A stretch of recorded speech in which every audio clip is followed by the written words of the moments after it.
Hello students, मैं अरविंद चौधरी स्वागत करता हूं आप सभी का एक और लेटेस्ट वीडियो में। आज के इस वीडियो में हम अपने चैप्टर चल रहा है लिक्विड स्टेट, इसके अंदर पृष्ठ तनाव को देखने वाले हैं। पर जो पृष्ठ तनाव मतलब सरफेस टेंशन क्या होता है, इसको समझने से पहले एक डायग्राम देखते हैं, उसके बाद में आपको सारा समझ में आ जाएगा। देखो, कोई पात्र होता है। कौन होता है? ये पात्र है। इसके अंदर हमने क्या रख लिया? कोई दरवा ले लिया, या फिर आप ऐसे समझो पानी ले लिया। पानी से भरा हुआ है। इसे ज्यादा भी भर सकते हो, कितना भी भर सकते हो, आपकी मर्जी है। तो यहाँ से आपको समझने की वाली बात ये हुई कि जैसे कोई एक अणु उठा लेते हैं हम, कोई भी एक अणु। सपोज दैट ये अणु है, ये अणु है, ये अणु, ये अणु है ना, सारे पानी के। तो कोई भी अणु उठा लेते हैं हम, है ना। ये सरफेस वाले अणु हो गए। सरफेस मतलब जो सबसे ऊपर है। देखो, इस बल मतलब ये जो अणु है, इस पे इधर से भी कोई बल लगेगा तो इधर से भी लगेगा, मतलब चारों तरफ से क्या लगेगा? बल। अगर इधर कोई बल इसको खींच रहा है तो दूसरी तरफ इधर वापस खींच लेगा, मतलब चारों तरफ क्या है, इसके सेम बल लग रहा है। ऐसे ही कोई भी बीच में से उठाओगे अणु, चारों दिशाओं में समान बल लग जाएगा। लेकिन देखो, पृष्ठ वाले बल हैं, मतलब पृष्ठ वाले अणु हैं, इन पे देखो बल। एक बल इधर लग रहा है, एक बल अब इधर तो कोई लग ही नहीं रहा, क्योंकि ऊपर कुछ है नहीं। इधर लग जाएगा, इधर लग जाएगा, लेकिन ऊपर कोई भी बल नहीं लग रहा। इसलिए क्या बोल दोगे? पृष्ठ की ओर इसमें एक आकर्षण बल लग जाएगा। इसी को हम क्या बोल देंगे? पृष्ठ तनाव बोल देंगे, पृष्ठीय आकर्षण बल बोल देंगे। अब इसकी डेफिनेशन कैसे क्या लिखोगे, वो समझने की बात है। देखो, ये कोई द्रव है, इसकी सतह पे जो उपस्थित अणु है उन पर लगने वाला आकर्षण बल है, वो द्रव के तल में नीचे की ओर खींचता है। कहाँ पे? नीचे की ओर एक आकर्षण बल कार्यरत रहता है। उसी को हम क्या बोल देंगे? पृष्ठ तनाव बोल देंगे। अब इसको पूरा डेफिनेशन में कैसे लिख दोगे? देखो, द्रव की सतह पर उपस्थित अणुओं पर लगने वाला आकर्षण बल, आकर्षण बल के कारण क्या बोलोगे? द्रव के तल में नीचे की ओर एक आकर्षण बल कार्यरत रहता है, जो क्या हो जाएगा, जिससे द्रव अपनी सतह को न्यूनतम करने का मतलब छोटा करने का प्रयास करेगा। क्या करेगा? चिकना बना रहेगा ना, छोटा कर लेता है। बस जैसे पानी की बूंद होती है, वो क्या होती है, एकदम छोटी हो जाती है, मतलब एक जगह इकट्ठा हो जाती है, ड्रॉप के रूप में रहती है ना। तो क्या होगा, वो न्यूनतम अपना जो एरिया है उसको करने का प्रयास करेगा, मिनिमम। तो इसी को, ये जो बल है ना, ये कौन सा बल है? पृष्ठ तनाव। इसी के कारण क्या करेगा, ये अपने एरिया कम करने की कोशिश करेगा। तो क्या बोल दोगे? द्रव के तल पर लगने वाले इस बल को पृष्ठ तनाव कहते हैं। तो ये जो बल लग रहा है, इसी को क्या बोल दोगे? पृष्ठ तनाव बोल दोगे, ठीक है। और इसको हम लिखते किसे? गामा से लिख देते हैं। ये बात आप लोगों के समझ में आ गई होगी, है ना। तो इसकी आप डेफिनेशन लिख लो डायरेक्ट। क्या? कि द्रव की सतह पर उपस्थित अणुओं पर लगने वाला आकर्षण बल, है ना। यहां से स्टार्ट करते हैं, इसको इरेज कर देते हैं, पूरा लिख देंगे ना, लास्ट तक लिख देंगे सारे के ऊपर। हाँ, साथ साथ में आप नोट्स बना सकते हो। और आप हेडिंग क्या डाल दोगे यहाँ पे? पृष्ठ तनाव। क्या? पृष्ठ तनाव। इसी को आप क्या बोल दोगे? Surface tension. क्या बोल दोगे बच्चों? Surface tension.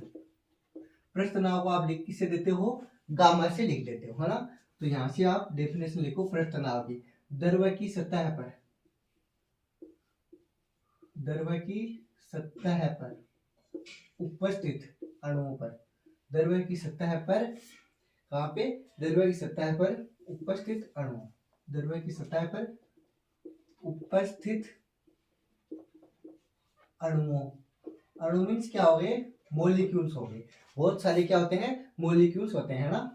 तो उनपे जो बल लगेगा ना, अणुओं पर लगने वाला आकर्षण बल, अट्रैक्शन फोर्स। आकर्षण बल को क्या बोल दोगे आप बच्चों? अट्रैक्शन फोर्स बोल दोगे। अणुओं पर लगने वाला आकर्षण बल क्या हो जाएगा? अणुओं पर लगने वाला, सॉरी, वाले करोगे तब डेफिनेशन अच्छे से बन जाएगी ना। लगने वाले आकर्षण बल के कारण, किसके कारण? आकर्षण बल के कारण। यहाँ पे लगने वाले आकर्षण बल के कारण, साथ साथ में लिख लो, आपके भी टाइम बच जाए। द्रव की सतह पर उपस्थित अणुओं पर लगने वाले आकर्षण बल के कारण द्रव के तल में नीचे की ओर, है ना, के कारण द्रव के तल। तल मीन्स क्या हो गया? जो सरफेस है उसको बोल दोगे। क्या बोल दोगे?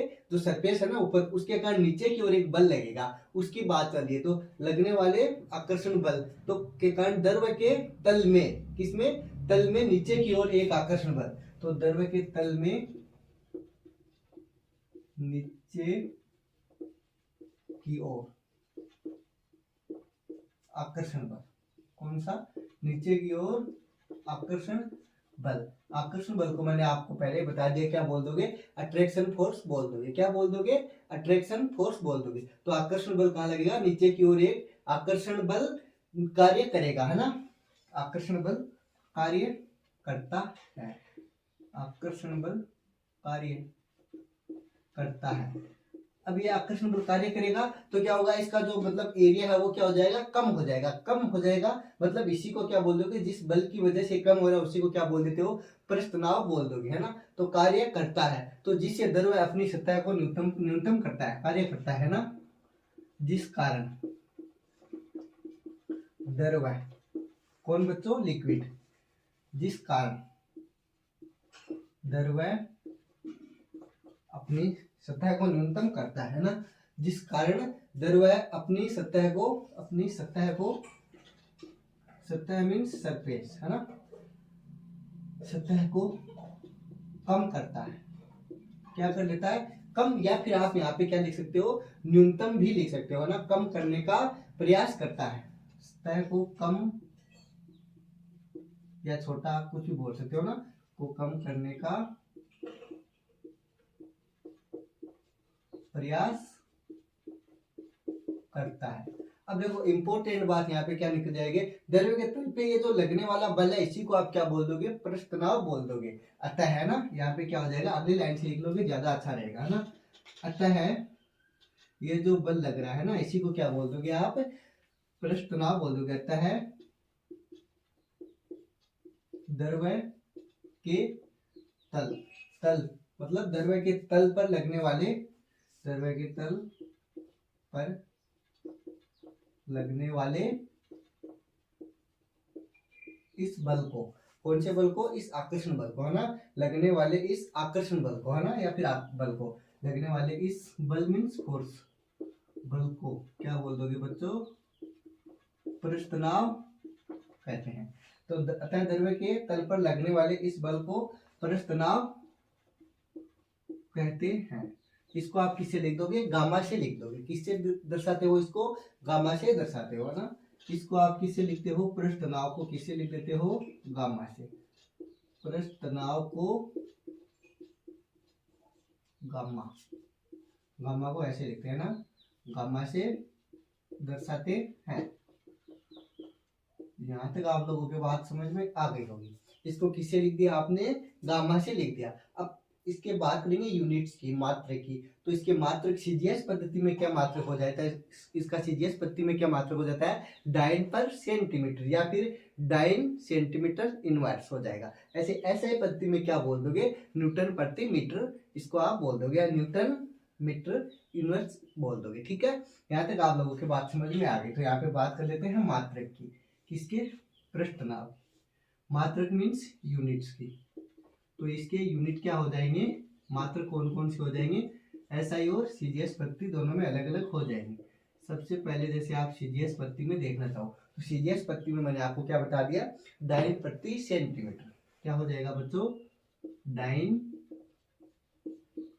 प्रति सेंटीमीटर, या फिर आप क्या बोल दोगे, डाइन सेंटीमीटर इनवर्स। क्या बोल दोगे, डाइन सेंटीमीटर इनवर्स बोल दोगे। दूसरा एसआई पद्धति में क्या हो जाएगा, दोनों पद्धतियों में आपको क्या करना है, याद रखना है। यहाँ पे हो जाएगा न्यूटन प्रति मीटर, या फिर क्या बोल दोगे, newton metre inverse, newton metre inverse बोल दोगे। यहाँ तक आप लोगों की बात समझ में आ गई। या फिर आप इसको क्या बोल सकते हो, जूल मीटर इनवर्स स्क्वायर, है ना, ऐसे बोल सकते हो। और लगा के जूल के अंदर लिखना चाहो तो मीटर की पावर -2। ठीक है, यहाँ तक आप लोगों के बात समझ में आ गई होगी। इसको आप नोट करो, उसके बाद में आगे चलते हैं, है ना। यहीं पे एक फॉर्मूला और है इसका, वो लिख लो साथ में ना। किसके अकॉर्डिंग, एक ओटो नाम के साइंटिस्ट थे, उन्होंने एक फॉर्मूला दिया था। उस पर कभी भी क्वेश्चन वगैरह कुछ नहीं आता, बस कभी कभी पूछ लेता है कि इसमें गामा क्या है, एम क्या है, डी क्या है, बस वो फॉर्मूला डायरेक्ट याद करना होता है आपको। बाकी आपके सिलेबस में उस पर क्वेश्चन वगैरह नहीं दिए हुए, तो मैं डायरेक्ट आपको फॉर्मूला लिखा देता हूँ ओटो के अनुसार। तो आपको याद रखना है, एग्जाम में डायरेक्ट उसमें पूछ लेगा गामा क्या है, एम क्या है, बस आपकी उसका यूज इतना ही है। सिलेबस में आपके बस इतना अक्षर दिया हुआ है ना। तो यहाँ पे क्या लिखोगे, O2 के अनुसार, अकॉर्डिंग टू O2, इसके अनुसार आप क्या लिख लोगे, फॉर्मूला लिख लोगे। देखो इसको हमने गामा से लिखा है, तो ये फॉर्मूला क्या हो जाएगा, ये तो गामा हो गया। इसके बाद में m/d हो जाएगा। ये m क्या है बच्चों, मोलर मास, d क्या है, डेंसिटी है ना। इसकी पावर कितनी दे रखी है, 2/3 दे रखी है। अब इक्वल के अंदर क्या हो जाएगा, k कांस्टेंट है, Tc क्या है, क्रिटिकल टेम्परेचर है, और -T ये टेम्परेचर हो गया। ठीक है, T मीन्स प्रेक्षित ताप, या फिर आपको इसको क्या बोल दोगे, ऑब्जर्व्ड टेम्परेचर। मैं सब आपको 1 बाय 1 लिखवा देता हूँ। ये O2 के अनुसार क्या है, गामा ब्रैकेट में m/d है, उसकी पावर 2/3 दे रखा है, इक्वल में है के Tc - T। अब सारा मैं आपको 1 बाय 1 लिखवा देता हूँ, कौन सा क्या है ना। तो यहाँ पे आप क्या लिखोगे, यहाँ से लिखना स्टार्ट कर दो। इसमें क्या कौन सी चीज है, गामा मैंने आपको ऑलरेडी लिखा दिया है, कौन है, अपने पृष्ठ तनाव है। आगे बात सुनिए, उसके बाद में m क्या है, देखो यहाँ पे लिखो, हेयर, m इक्वल टू क्या हो गया बच्चों, m मीन्स m/d में दे रखा है, तो इसको आप मोलर मास बोल दोगे। क्या बोल दोगे, मोलर मास, जिसको आप क्या बोल दोगे, मोलर द्रव्यमान। इंग्लिश में क्या बोल दोगे, मोलर मास, हिंदी में क्या बोल दोगे, मोलर द्रव्यमान। उसके बाद में बात कर लेते हैं d की, d को डेंसिटी, जिसको आप क्या बोल दोगे, घनत्व बोल दोगे। क्या बोल दोगे, घनत्व। इंग्लिश में क्या बोल दोगे, डेंसिटी बोल दोगे। के क्या है यहाँ पे, कांस्टेंट है, स्थिरांक है ना। तो के यहीं पे लिख लो, के इक्वल टू क्या हो गया, कांस्टेंट या फिर स्थिरांक हो गया, ये हो गया कांस्टेंट, जिसको आप स्थिरांक बोल दोगे। वैसे आप यहाँ पे टीसी है, इसको क्या बोल दोगे, क्रिटिकल टेम्परेचर अर्थात क्रांतिक ताप बोल दोगे। टीसी इक्वल टू क्या हो गया, क्रांतिक ताप, क्रांतिक ताप। और लास्ट में टी और बच गया, टी को मैंने आपको ऑलरेडी बता दिया, क्या, प्रेक्षित ताप, जिसको आप क्या बोल दोगे, ऑब्जर्व्ड टेम्परेचर, प्रेक्षित ताप, जो कि हमें निकालना होगा, प्रेक्षित ताप, है ना। तो यहाँ तक अपन की बात हो जाती है। m/d क्या है बच्चों, m/d ये है ना, मोलर मास अपॉन घनत्व, मोलर आयतन, इसको आप क्या बोल दोगे, मोलर वॉल्यूम बोल दोगे। m/d का मतलब क्या हो जाता है, मोलर आयतन या मोलर वॉल्यूम। ठीक है, तो यहीं पे आप लिख लो साथ में क्या, ये जो m/d दे रखा है, इसका मतलब क्या है, मोलर वॉल्यूम, जिसको आप हिंदी में क्या बोल दोगे, मोलर आयतन बोल दोगे। यहाँ तक आप नोट करो, उसके बाद में आगे चलते हैं। अब स्क्रीनशॉट ले, स्क्रीनशॉट ले लिया, कर दे इरेज, चलो इसको इरेज कर देते हैं। उसके बाद में आप हेडिंग डालो, पृष्ठ तनाव को प्रभावित करने वाले कारक। हाँ, अगली हेडिंग डालो, पृष्ठ तनाव को प्रभावित करने वाले कारक। क्या क्या फैक्टर्स हैं जिससे पृष्ठ तनाव प्रभावित होता है, बताओ। मैं इरेज करूँ इतनी देर में, बताओ कमेंट करके, वीडियो को पॉज करके, किस किस को आ रहा है पहले। तैयारी कैसी चल रही है आप लोगों की, तैयारी कर रहे हो क्या, टाइम टेबल आगे बढ़ गया क्या, एग्जाम डेट फिक्स है नहीं है ना, तैयारी करते रहो। अच्छा हुआ या बुरा आ गया एग्जाम डेट जाके, बताओ। वैसे आपको तैयारी छोड़नी नहीं है, बिल्कुल भी तैयारी करते रहना है ना। आधे से ज़्यादा लोग तो ऐसे सोचेंगे एग्जाम डेट आएगी तब तैयारी करेंगे, तब तैयारी होती नहीं है। तैयारी तो वही होती है जो एग्जाम डेट आने से पहले कर लेता है, एग्जाम डेट आने के बाद में तो रिविजन होता है ना। हाँ, तो यहाँ पे अगली हेडिंग क्या डालोगे, पृष्ठ तनाव को प्रभावित करने वाले कारक, factors which effect surface tension. ठीक है, तो यहाँ पे क्या लिख दोगे, पृष्ठ तनाव को प्रभावित करने वाले कारक, कारक मीन्स फैक्टर्स। हेडिंग डाल ली आप लोगों ने पूरी।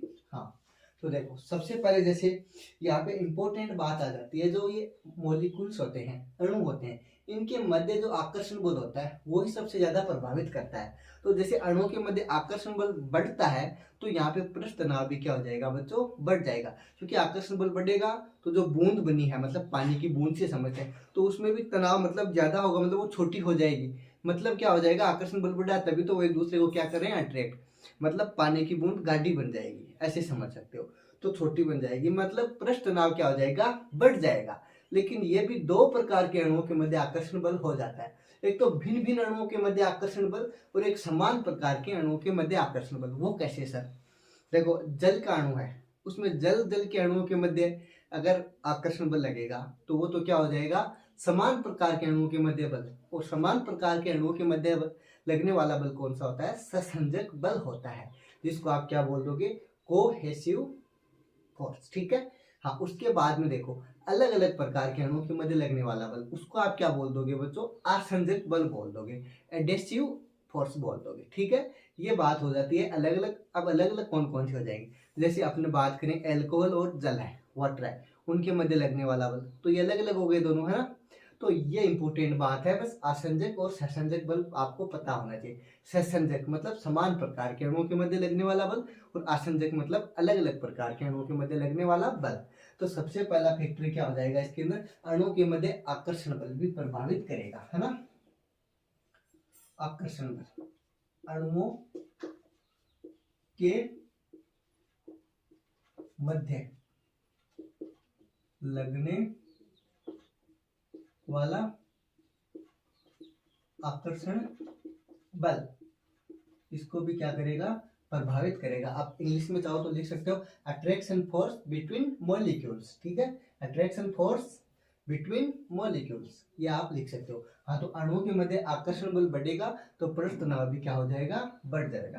तो यहाँ पे आप सिंपल सी ऐसे लाइन से लिख सकते हो, आकर्षण बल, अट्रैक्शन फोर्स, आकर्षण बल क्या हो रहा है? बढ़ रहा है, इंक्रीज हो रहा है। ये एरो लगा के क्या लिख सकते हो? देन आकर्षण बल, अट्रैक्शन फोर्स बढ़ रहा है, इसका मतलब पृष्ठ तनाव मतलब सरफेस टेंशन भी क्या हो रहा है? बढ़ रहा है। तो यहाँ पे क्या लिख दोगे?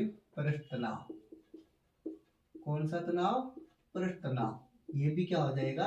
इंक्रीज हो जाएगा। ये लाइन आपके लिए बहुत है, इतनी सी लाइन, है ना, ये याद रखो। आकर्षण बढ़ने पे पृष्ठ तनाव भी क्या हो जाता है? बढ़ जाता है। अब ये दो प्रकार का होता है आकर्षण बल भी, एक सहसंजक एक आसंजक। तो सहसंजक में मैंने क्या बताया? समान अणुओं के मध्य लगने वाला बल सहसंजक बल कहलाता है। आगे बात समझ में, जिसको आप इंग्लिश में क्या बोलोगे? कोहेसिव अट्रैक्शन, कोहेसिव फोर्स बोल दोगे। उसके बाद में आसंजक मैंने क्या बताया? भिन्न भिन्न अणुओं के मध्य लगने वाला बल क्या हो जाएगा? आसंजक बल हो जाएगा, एडेसिव फोर्स बोल दोगे। ठीक है, आप चाहो तो लिख सकते हो, बाकी आपकी इससे काम हो जाएगा, है ना। अगली प्रॉपर्टी क्या हो जाएगी? टेम्परेचर। क्या लिख दोगे? टेम्परेचर। तापमान बढ़ने पे क्या होता है? देखो जैसे जैसे आप लिक्विड द्रव्य है उसका तापमान बढ़ाओगे तो आकर्षण बल में क्या आ जाएगी? कमी आ जाएगी। अट्रैक्शन फोर्स में क्या आ जाएगी? कमी आ जाएगी। तो जिससे पृष्ठ तनाव है उसमें भी क्या आ जाएगी बच्चों? कमी आ जाएगी। तो आपको बस इतना याद रखना है, तापमान बढ़ाने पे उसके मध्य पृष्ठ तनाव में क्या आ जाएगी? कमी आ जाएगी, क्योंकि आकर्षण बल में भी क्या आ जाती है? कमी आ जाती है। तो अगला फैक्टर क्या लिख दोगे? टेम्परेचर, ताप। ताप मीन्स टेम्परेचर। तो ताप बढ़ाओगे मीन्स टेम्परेचर बढ़ाओगे, है ना, तापमान बढ़ाने पर। क्या? तापमान मीन्स टी, ये लो सा बढ़ा दिया, तो इससे फर्क क्या पड़ जाएगा? आकर्षण बल में कमी आ जाएगी, है ना। तो पृष्ठ तनाव में भी क्या आ जाएगी? कमी आ जाएगी। तो यहाँ पे ऐसे लिख दोगे, है ना, पृष्ठ तनाव। कौन सा? पृष्ठ तनाव। सरफेस टेंशन में क्या आ गई? कमी। इसका कारण क्या बता दिया मैंने बच्चों? आकर्षण बल में कमी। किसमें? आकर्षण बल मतलब अट्रैक्शन फोर्स में क्या आ गई? कमी आ गई। आकर्षण बल में कमी के कारण ऐसा हो जाता है। यहाँ तक आप लोगों की बात समझ में आ गई। उसके बाद में देखो इंपॉर्टेंट पॉइंट आ जाता है थर्ड। कौन सा? थर्ड वाला, पृष्ठ सक्रिय पदार्थ मिलाने पे क्या हो जाएगा? By adding surface active agents. मतलब क्या हुआ? समझ में नहीं आया। पृष्ठ सक्रिय पदार्थ मतलब होते कौन से? इंपॉर्टेंट बात ये पता होनी चाहिए आपको। जैसे कि साबुन हो गया, अपमार्जक हो गया, तो ये सब पदार्थ मिलाओगे तब क्या होगा? देखो तब क्या हो जाएगा? अपने पृष्ठ तनाव में कमी आ जाएगी। सक्रिय पदार्थ कौन से होते हैं? पृष्ठ सक्रिय पदार्थ कौन से होते हैं? साबुन हो गया, अपमार्जक हो गए, झाग देने वाले पदार्थ, ऐसे याद रख लो। तो वो क्या हो जाएंगे? वो जोड़ने पे क्या हो जाएगा? इसके अंदर पृष्ठ तनाव में कमी आ जाएगी। ठीक है, बस इतना याद रखना आपको, इम्पोर्टेंट है ये, इंपॉर्टेंट है। क्या? पृष्ठ सक्रिय पदार्थ मिलाने पर, है ना, पृष्ठ सक्रिय पदार्थ, पृष्ठ सक्रिय पदार्थ मिलाने पर क्या हो जाएगा, पृष्ठ तनाव में कमी आती है, डायरेक्ट लिख लो, है ना। अगला फैक्टर ये हो जाएगा ना, पृष्ठ तनाव में कमी आती है। कौन कौन से हैं, पृष्ठ सक्रिय पदार्थ, पृष्ठ सक्रिय पदार्थ लिख लो बच्चों, कौन कौन से हो जाएंगे, जैसे साबुन हो गया, अपमार्जक आदि पदार्थ, है ना, अपमार्जक आदि, ये पदार्थ मिलाने में पृष्ठ तनाव में क्या आ जाएगी, कमी आ जाएगी। यहां तक आप लोगों के समझ में आ गया होगा, है ना। स्क्रीनशॉट लो।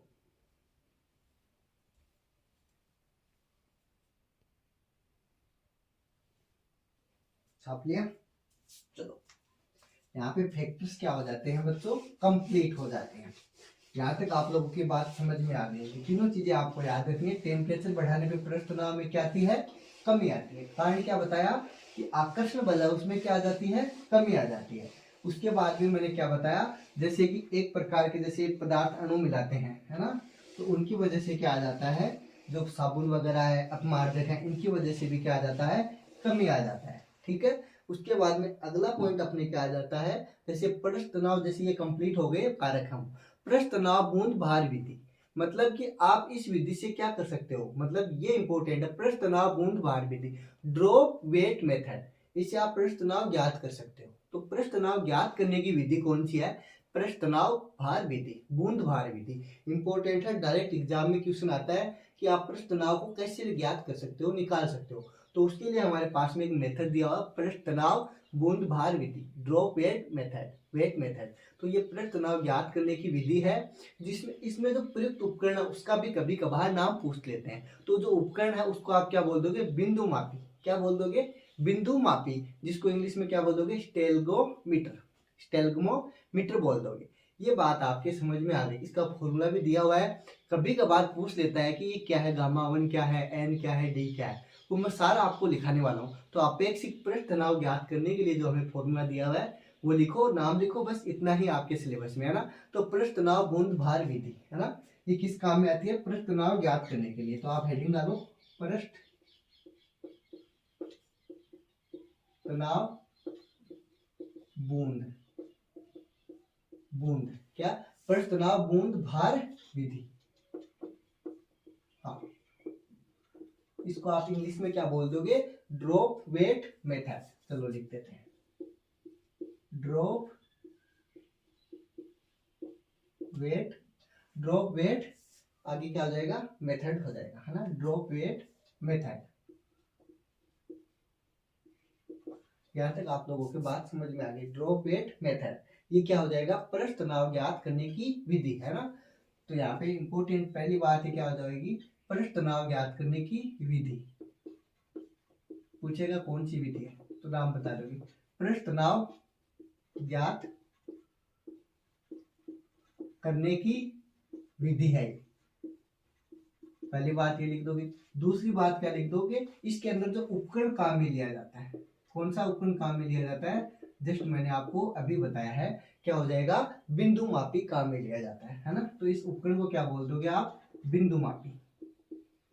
क्या बोल दोगे बच्चों, बिंदु मापी बोल दोगे। इंग्लिश में क्या बताया मैंने आपको, स्टेगलोमीटर बोल दोगे, ठीक है, स्टेगलोमीटर बोल दोगे। उसके बाद में अपेक्षित पृष्ठ तनाव ज्ञात करने के लिए सूत्र दिया हुआ है, वो इंपॉर्टेंट हो जाता है, डायरेक्ट एग्जाम में पूछ लेता है कि इसमें गामा 1 गामा 2 क्या है ना।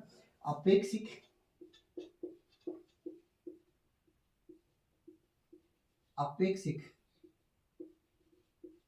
पृष्ठ तनाव ज्ञात करने के लिए सूत्र, है ना, अपेक्षित पृष्ठ तनाव ज्ञात करने के लिए, पृष्ठ तनाव ज्ञात करने के लिए फॉर्मूला दिया हुआ है, आपको डायरेक्ट याद रखना है, गामा 1 अपॉन गामा 2, ये गामा 1 ये गामा 2, उसके बाद में n2 अपॉन n2, इसके साथ में d1 लेना है, न कि d2, ठीक है। n2 के साथ में क्या आ जाएगा बच्चों, d1, ऐसे इधर n1 आ जाएगा, इधर क्या आ जाएगा, d2 आ जाएगा, मतलब एक दूसरे के उल्टे लेने हैं। हाँ, यहाँ तक आप लोगों के बात समझ में आ गई, है ना। Gamma 1 upon 2 gamma 1 upon gamma 2 equal में क्या आ गया N2 D1 upon N1 D2। यहाँ तक बात समझ में आ गई। अब गामा 1 क्या है? गामा 1 है जल का पृष्ठ तनाव, कौन से का? पहले वाले का। D1 क्या है? जल का घनत्व है। ऐसे ही N1 क्या हो गया इसके अंदर? अपने प्रयोग में जल की बूंद है उनकी संख्या, है ना। उसके बाद में जैसे गामा 2 है वो क्या हो जाएगा? दिए गए जो द्रव है उसका पृष्ठ तनाव कितना है। ऐसे ही D2 क्या हो जाएगा? दिए गए द्रव का घनत्व है, डेंसिटी हो जाएगा। N2 क्या हो जाएगा? प्रयोग के दौरान दिए गए द्रव की बूंदों की संख्या। ये सारी की सारी चीजें आप 1 बाय 1 लिखो, है ना। एक साइड ये लिख लो, एक साइड 2 वाले लिख लो। तो गामा 1 मैंने क्या बता दिया आप लोगों को, ये गामा 1 है। तो गामा 1 मैंने क्या बता दिया? जल का पृष्ठ तनाव। क्या है बच्चों? जल का पृष्ठ तनाव। गामा 1 जल का पृष्ठ तनाव हो गया। उसके बाद में D1 क्या हो गया? जल का घनत्व है। क्या हो गया? जल का घनत्व है, density of water, density of water. ऐसे N1 क्या हो गया? N1 क्या हो गया? संख्या हो गई इसकी प्रयोग में जल की बूंदों की संख्या, है ना। प्रयोग में, प्रयोग के दौरान कितनी जल की बूंदें ली हमने वो हो गई, है ना। प्रयोग के दौरान, शॉर्टकट में लिख सकते हो, प्रयोग के दौरान पा में ली गई जल की बूंदों की संख्या या प्रयोग में जल की बूंदों की संख्या, है ना। ऐसे डायरेक्ट लिख सकते हो और भी इजी रहेगा। प्रयोग में क्या लिख दोगे? प्रयोग में जल की बूंदों की संख्या, प्रयोग में जल की बूंदों की संख्या। हाँ, ऐसे ही आप क्या लिख सकते हो? गामा 1 गामा D1 N1 की तरह ही गामा 2।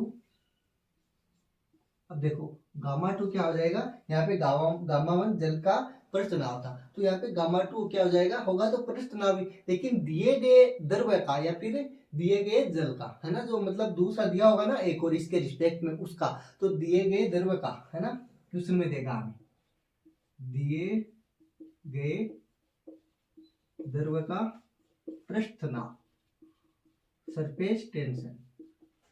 उसके बाद में बात करेंगे D2 की। किसकी बात कर लोगे? D2 की। देखो D2 होगा तो घनत्व ही, लेकिन दिए गए द्रव का घनत्व हो जाएगा। किसका? दिए गए, यहाँ पे सेम बाकी सब ऐसे कैसा रहेगा? दिए गए द्रव का घनत्व है, यहाँ पे क्या आ जाएगा? डेंसिटी आ जाएगा। उसके बाद में N2 आ जाएगा। क्या आ जाएगा बच्चों? N2 भी सेम इसकी तरह हो जाएगा। प्रयोग के दौरान दिए गए द्रव की बूंदों की संख्या, है ना। तो द्रव के बूंदों की संख्या, है ना, प्रयोग के दौरान, प्रयोग के, यहाँ तक दिख रहा है आपको? नीचे तो नहीं है ना, है ना। हाँ, तो प्रयोग के दौरान दिए गए द्रव की बूंदों की संख्या, है ना। प्रयोग के दौरान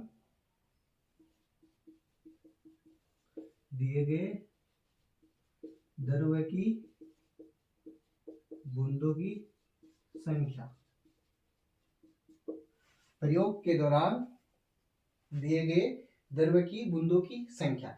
यहाँ तक आप लोगों के समझ में आ गया होगा। इसका आप स्क्रीनशॉट लो, उसके बाद में आगे चलते हैं। आगे क्या देखेंगे?